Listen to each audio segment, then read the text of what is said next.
Hello everyone. हम 71st BPSC prelims के लिए फास्ट रिवीजन कर रहे हैं।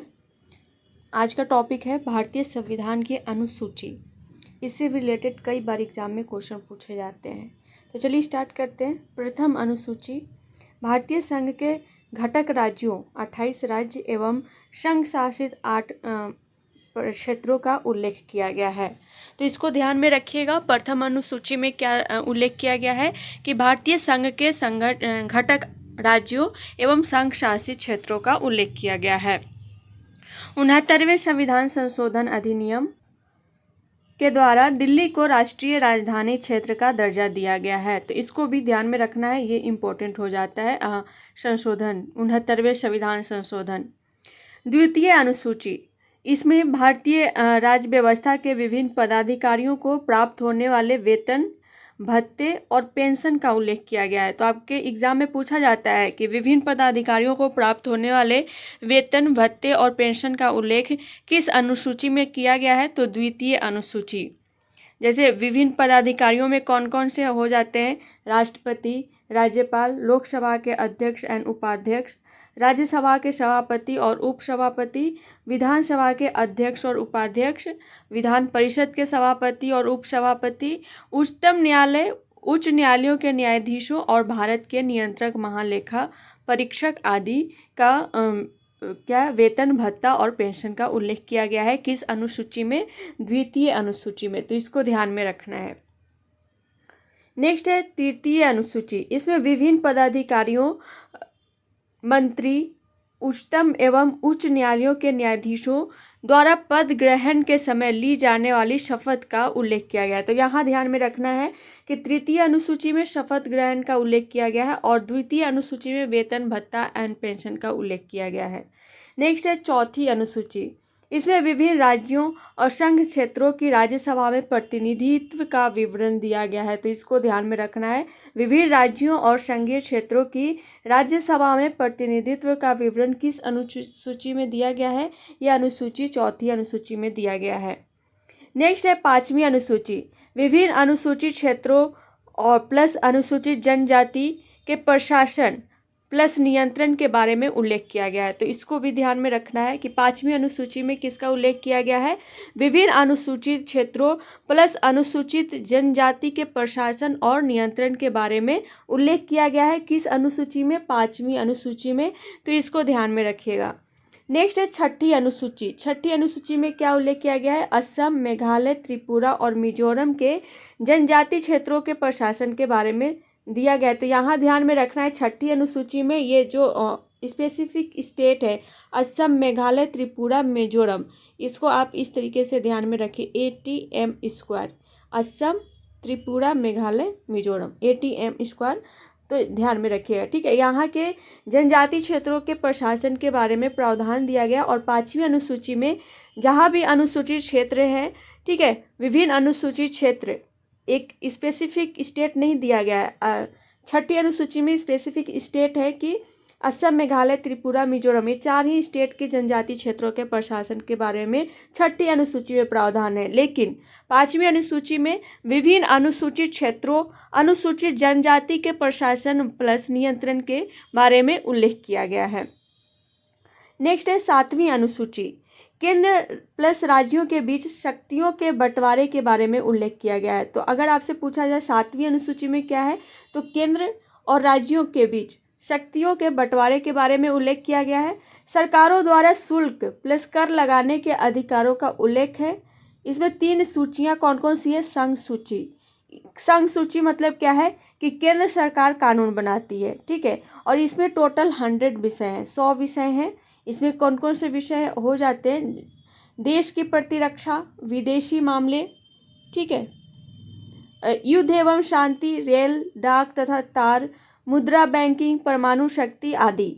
मतलब एग्जाम्पल यहाँ आपको दिया गया है, इम्पोर्टेंट, तो इसको ध्यान में रखिएगा। और इस तरीके से 100 विषय हैं जिसपे केंद्र सरकार कानून बनाती है और ये संघ सूची के अंतर्गत आता है। नेक्स्ट है राज्य सूची। इस पे राज्य सरकार कानून बनाती है और इसमें 61 विषय हैं, जैसे शांति प्लस व्यवस्था, पुलिस, जेल, स्थानीय शासन, कृषि, जन स्वास्थ्य, राज्य के अंदर होने वाला व्यापार, न्याय विभाग आदि। नेक्स्ट है समवर्ती सूची। इसमें केंद्र प्लस राज्य दोनों सरकारें कानून बना सकती है, ठीक है। संघ सूची में केवल केंद्र सरकार कानून बनाती है, उसमें 100 विषय दिए गए हैं। राज्य सूची में केवल राज्य सरकार कानून बनाती है, जिसमें 61 विषय दिए गए हैं, 61 विषय। और समवर्ती सूची में केंद्र और राज्य दोनों सरकारें कानून बना सकती है, और इसमें 52 विषय दिए गए हैं, 52 विषय दिए गए हैं। जैसे इसमें कौन कौन से विषय हो सकते हैं? दीवानी प्लस फौजदारी कानून एवं प्रक्रिया, विवाह तथा तलाक, ये समवर्ती सूची का विषय है, तो ध्यान में रखिएगा।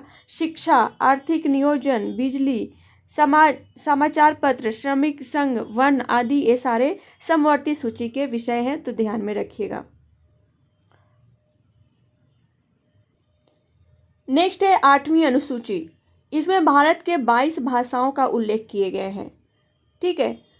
नोट है, कुछ पॉइंट है। मूल रूप से 8वीं अनुसूची में 14 भाषाएं थी, लेकिन क्या हुआ कि 21वां संविधान संशोधन अधिनियम 1967 के तहत सिंधी को, और 71वां संविधान संशोधन अधिनियम 1992 के तहत कोंकणी, मणिपुरी तथा नेपाली को, और 92वां 92nd संशोधन 2003 के तहत मैथिली, संथाली, डोगरी एवं बोडो को 8वीं अनुसूची में शामिल किया गया है।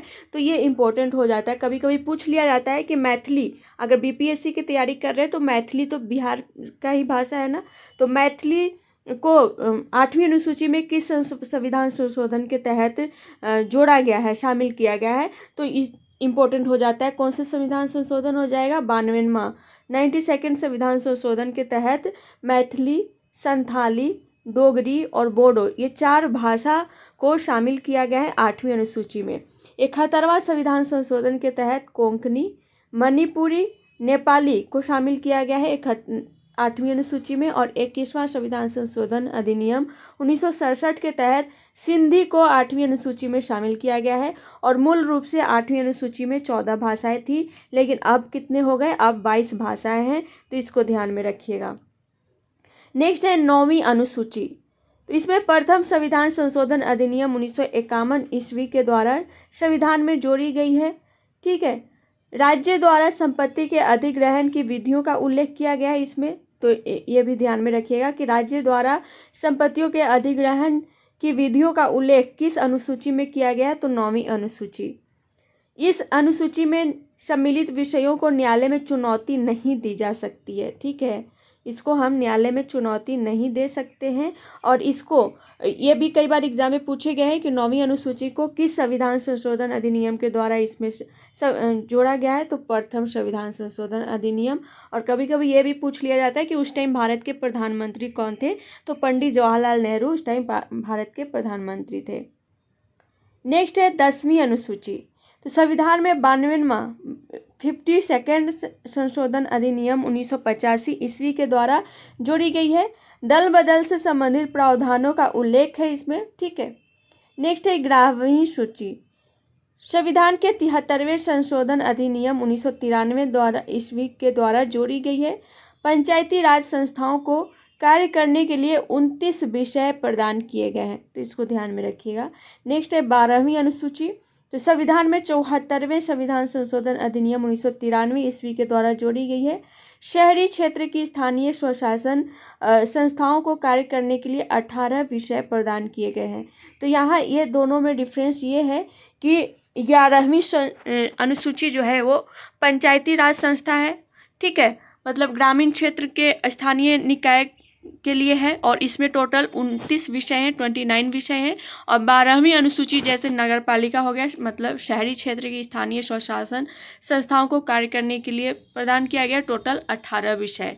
तो इसको आप ध्यान में रखिएगा। टोटल अनुसूची 12 थी और हमने इसको कवर कर लिया। इम्पोर्टेंट हो जाता है, एग्ज़ाम में पूछ लिए जाते हैं इससे रिलेटेड क्वेश्चन, तो इसको रिवीजन कीजिएगा और इससे रिलेटेड क्वेश्चन भी आप सॉल्व करने की कोशिश कीजिएगा। तो आज के लिए इतना ही, मिलते हैं नेक्स्ट क्लास में नेक्स्ट टॉपिक के साथ। तब तक के लिए thank you so much and all the best.